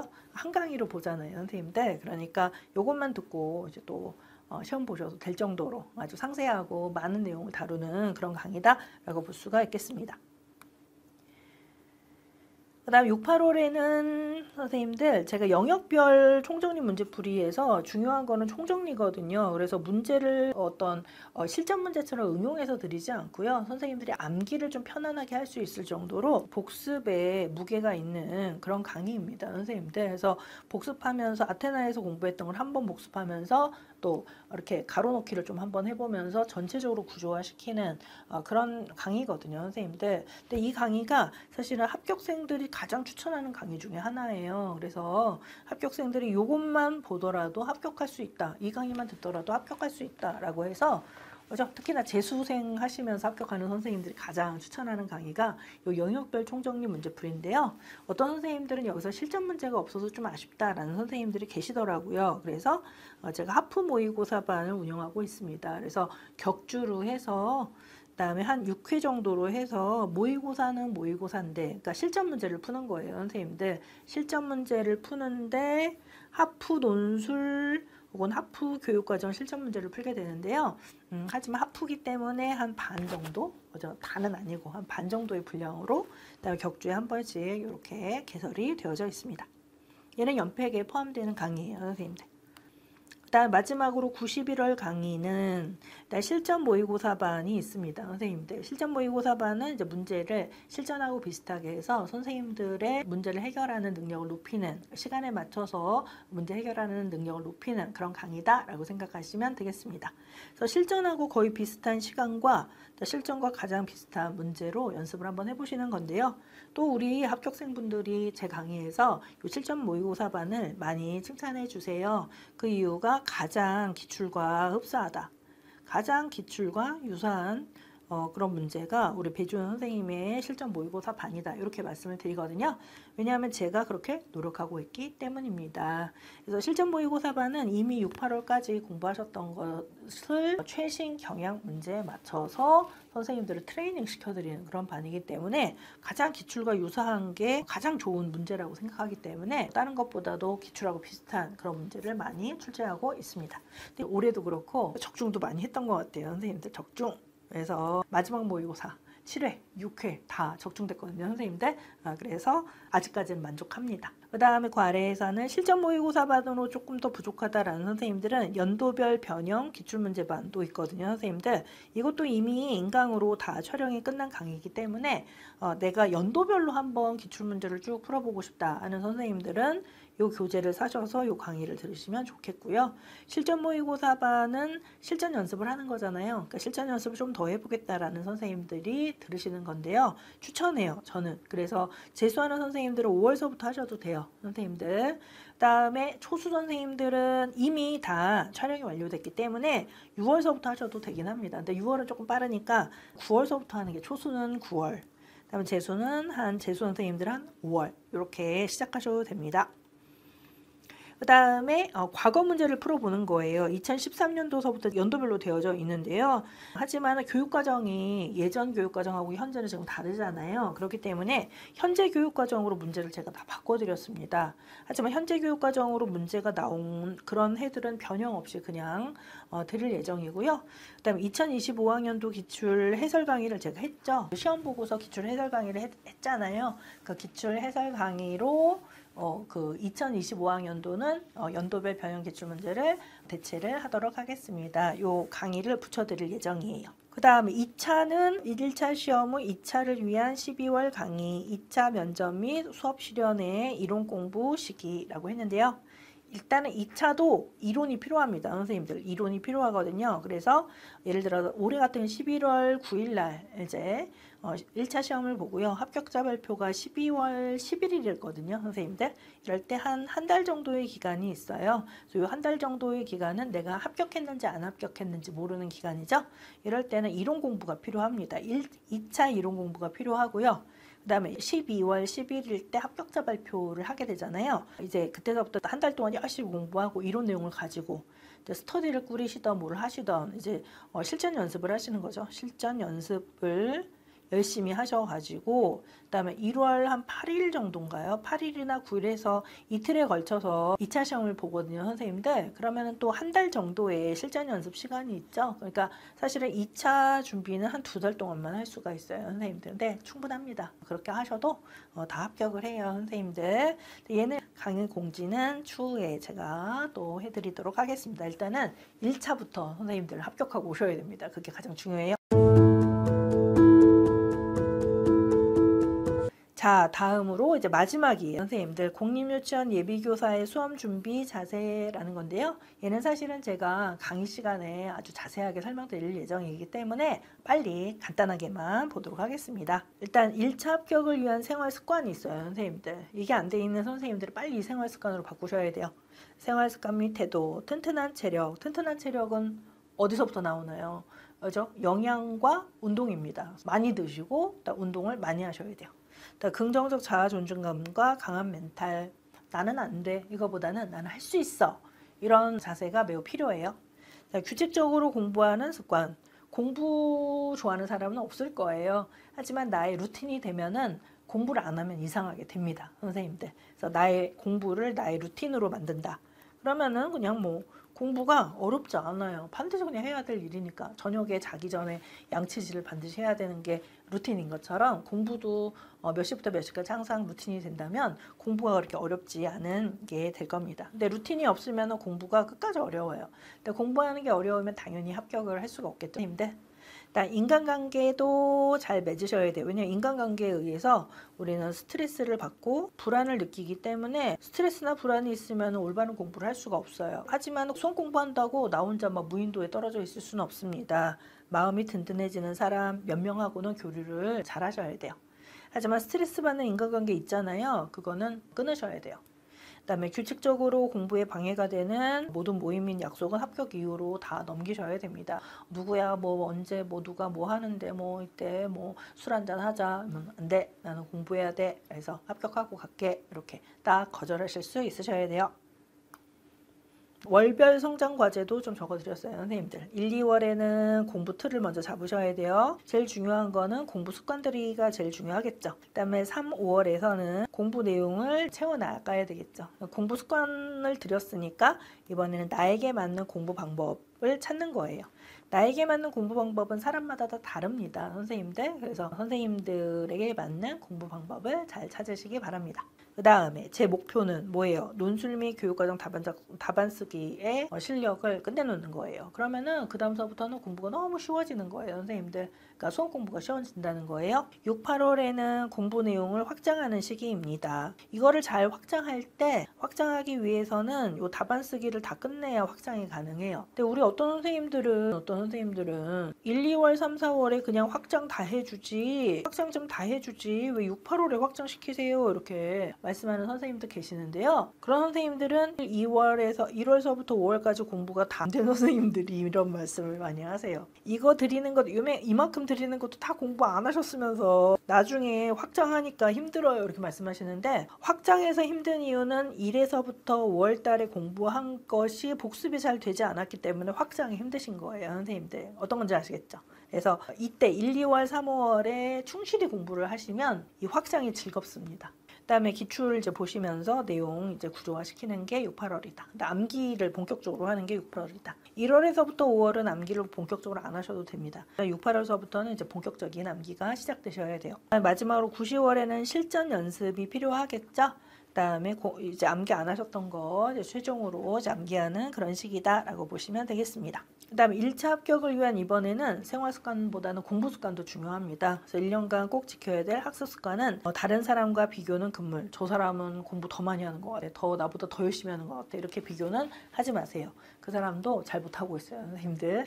공부 계획은 구체적으로 세우고 너무 과하지 않게 세우세요. 학원 강의를 잘 듣고 여러 강론서 읽기. 저는 강의를 매우 중요하게 생각합니다. 강의가 그냥 심심해서 듣는 게 아니에요, 선생님들.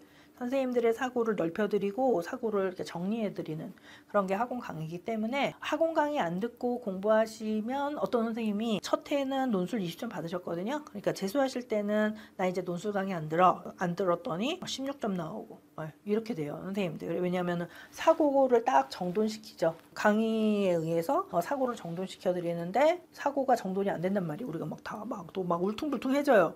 그럼 점수가 이렇게 낮게 나오는 거예요. 강의는 사고를 정돈시키기도 하고 사고를 구조화시키는, 또 사고를 좀 깊이 있게 만드는 게 강의이기 때문에 반드시 중요하게 선생님들 생각하시면서 반드시 들으셔야 돼요. 그 다음에 그 아래에서는 스터디는 개인 취향에 맞게 선택하시면 됩니다. 근데 저는 이제 취향이 스터디 안 하는 게 제 취향이거든요. 그래서 저는 안 해요. 하지만은 뭐 하실 분은 하셔도 되죠.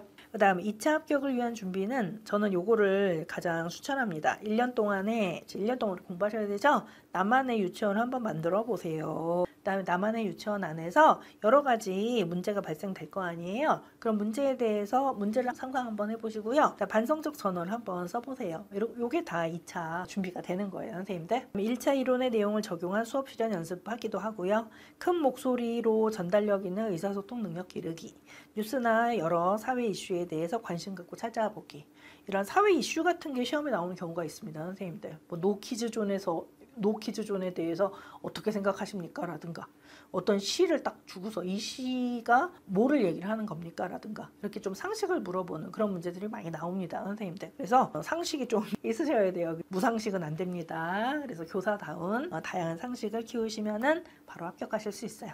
합격생이 예비 임고생에게 전하는 1차 합격 꿀팁이라고 해서요. 일단은 첫 번째는 저를 좀 좋아해 주세요 라는 그런 내용이네요, 선생님들. 저도 학교 다닐 때 제가 좋아하는 선생님의 과목은 점수가 높았던 것 같아요. 근데 제가 싫어하는 선생님의 과목 점수는 좀 낮았던 것 같거든요. 그래서 제가 사랑을 갈구하는 건 아니지만 선생님들이 공부를 재밌게 하기 위해서는 저랑 친밀감을 많이 가지시면서 공부하시면 좋을 것 같습니다. 그다음에 강의가 중요하다고 말씀드렸죠. 가급적인 1배속으로 좀 들으시고요. 답답하더라도 좀 1배속으로 들으시면서 생각하는 시간 많이 가지시면 좋을 것 같아요. 그다음에 교직 논술은 필사를 좀 많이 하시라는 거. 이해가 돼야 암기도 가능하기 때문에 암기를 처음서부터 하시기보다는 이해를 조금 더 중요하게 하시면 되겠고요. 빈칸 채워넣기가 매우 좋아요. 빈칸 채워넣기 하다 보면은 이해가 되거든요. 그래서 빈칸 채워넣기를 무시하지 마세요, 선생님들. 매우 중요한 수험생의 과정입니다. 너무 많은 양보다는 적은 양이어도 정확히 이해를 하셔야 됩니다. 많은 양을 막 겉핥기 식으로 그저 암기만 하고 기계적으로 공부해봤자 점수와 연결되지가 않아요, 선생님들. 그렇죠? 그러니까 적은 양이어도 아주 깊이 있는 사고, 정확한 이해가 매우 중요하다. 건강관리, 특히나 우리 선생님들 여학생분들이 많은데요.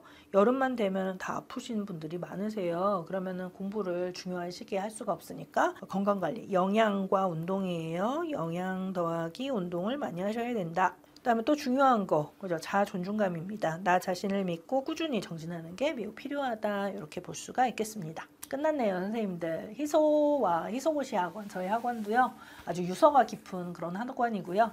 저희 학원이 대기업 계열이라는 거 아시죠, 선생님들? 우리 노량진 학원이 좋은 학원들이 많은데 그 노량진 좋은 학원들 중에서 대기업 계열 학원은 저희 희소고시 학원이 유일합니다, 선생님들. 그래서 저희가 대기업이니까 그만큼 시스템도 참 안정화되어져 있고, 그다음에 학원 시설도 가장 좋다고 생각하거든요. 학원 위치도 가장 좋습니다, 선생님들. 지하철하고 다 연결되어져 있어요. 눈비 오는 날, 이런 날, 더운 날, 이런 날 많이 걷거나 하지 않으셔도 되거든요. 직강 선생님들은 반드시 희소로 오셔야 됩니다, 선생님들. 그다음에 저 배지우는 여러분의 꿈을 응원하고요. 또 그런 꿈을 이루기 위해서 도전하는 선생님들을 저는 존경하고 있어요. 그래서 저보다 물론 나이가 어린 선생님들이시더라도 저는 선생님들의 그 도전 정신을 정말 존경하면서 선생님들을 도와드릴 예정입니다. 멋진 교사로 성장하실 1년이 저는 너무너무나 기대되고요.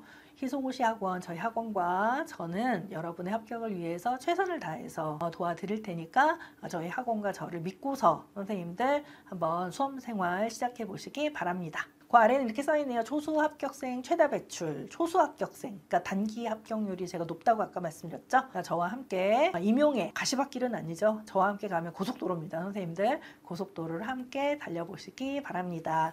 선생님들 긴 시간 설명회 들으시느라고 애 많이 쓰셨고요. 그 다음에 하지만은 이 시간이 아주 중요한 그런 시간이 되셨을 거라고 생각하고, 그다음에 우리 선생님들 제가 아까 말씀드렸다시피 공부 중간중간에다 이더라도 이게 유튜브로 다 올라가니까요. 이더라도 좀 공부하기가 싫다, 나 힘이 좀 에너지를 좀 받았으면 좋겠다 라고 할 때 이 영상 반복해서 보시면서 에너지 얻어가시기 바랍니다. 선생님들 수고 많으셨고요. 내년 1월에 학원에서 뵙겠습니다. 감사합니다.